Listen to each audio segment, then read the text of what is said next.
Bismillahirrahmanirrahim. Idh qalatil malaikatu ya Maryamu inna Allaha yubashshiruki bikalimatin minhu ismuhul masihu Isa bin Maryam wajihan fid dunya wal akhirah wa minal muqarrabin. Inilah yang membuat saudara kita yang beragama Kristen atau Nasrani mengucapkan Isa itu lebih mulia dari siapapun karena Isa itu adalah terkemuka di dunia dan di akhirat, terkemuka. Jadi akhirnya mengkultus-kultuskan, tidak mencontoh apa yang dijalani Nabi Isa, tapi hanya meyakini dan mengkultus-kultuskan. Itulah yang membuat hati kita kacau balau. Nabi Muhammad pun juga begitu. Oleh pemeluk agama Islam hanya dikultus-kultuskan sehingga hatinya kacau balau. Tidak mengikuti jalan hati yang seperti mereka jalani, tapi kita jalan-jalan sendiri dan hanya mengaku-ngaku saja, mengkultus-kultuskan saja, pokoknya yakin, pokoknya percaya, hanya itu yang kita pegang karena pengkultusan itu tadi. Yang artinya ingatlah kepada para malaikat berkata, ingatlah ketika para malaikat berkata, wahai Maryam, sesungguhnya Allah menyampaikan kabar gembira kepadamu tentang sebuah kalimat atau firman darinya, yaitu seorang putra namanya Al-Masih, putra Maryam. Seorang terkemuka di dunia dan di akhirat dan termasuk orang-orang yang didekatkan kepada Allah. Nah, ini yang membuat banyak manusia yang berpikiran Isa itu firman. Nah,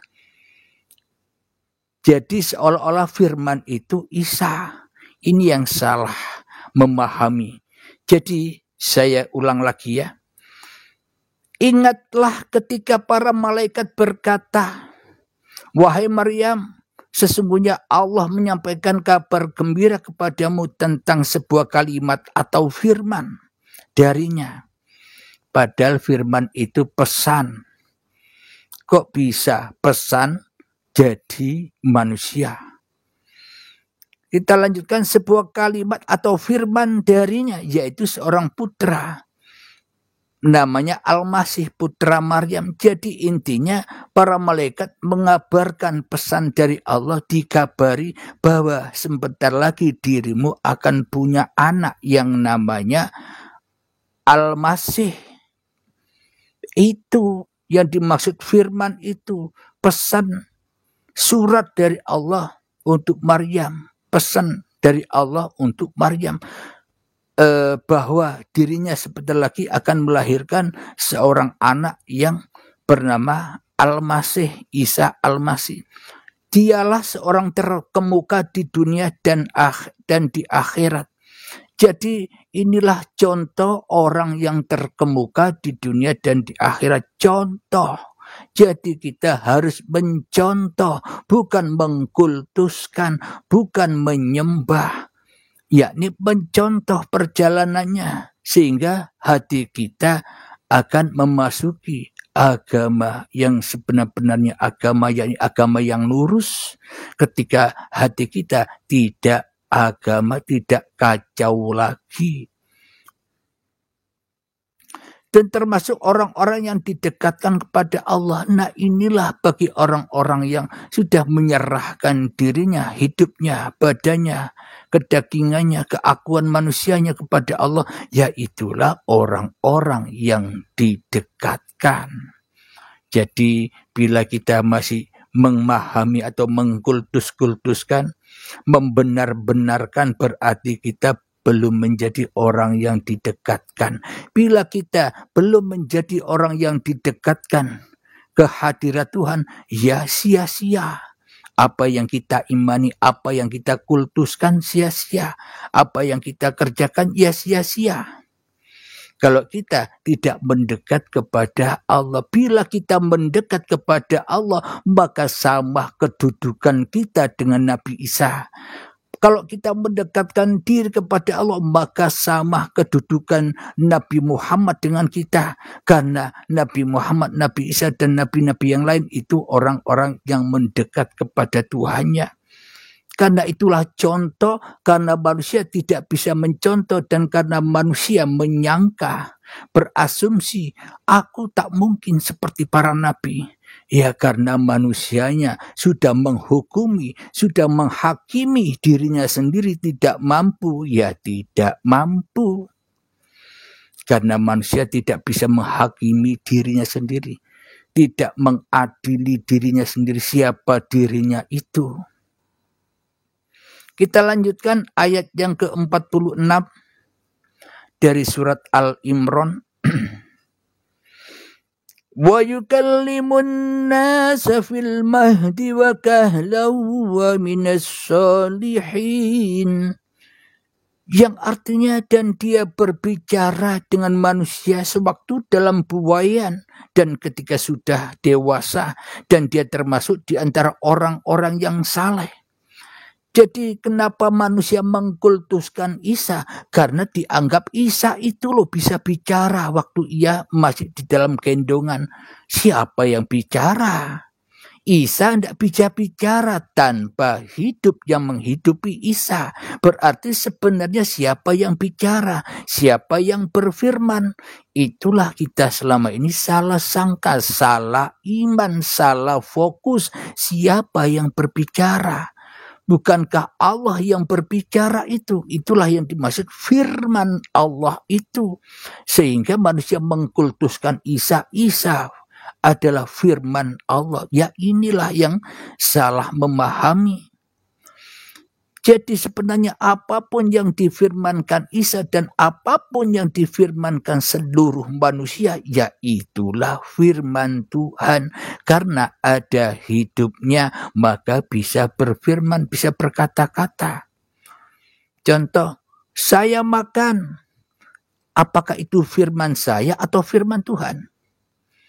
Tergantung sudut pandang Anda memandang. Bila Anda memandang, menghakimi diri manusia Anda yang ada, ya pasti Anda menyangka aku makan. Yang bilang aku makan itu ya manusia. Tergantung Anda di mana Anda berdiri. Tapi bila Anda sudah terbaiat hatinya, sudah berdiri, sudah didekatkan kepada Tuhannya, maka tak akan ada firman kecuali firman-Nya Tuhan itu sendiri yang bilang aku makan siapa. Bila aku tak ada hidupnya, apakah aku bisa bilang aku mau makan? Inilah yang dikatakan, yang dicontohkan oleh Isa itu tadi, yakni orang-orang yang saleh, orang-orang yang berpasrah diri kepada Tuhannya. Ya semuanya tergantung diri kita sendiri. Diri kita sudah berpasrah tidak kepada Allah.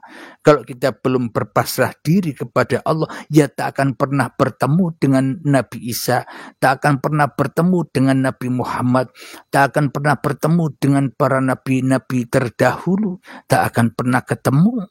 Karena kita bukan pengikutnya, karena kita selama ini hanya pengikut iblis, pengikut setan, pengikut hawa nafsu, pengikut kedagingan kita sendiri.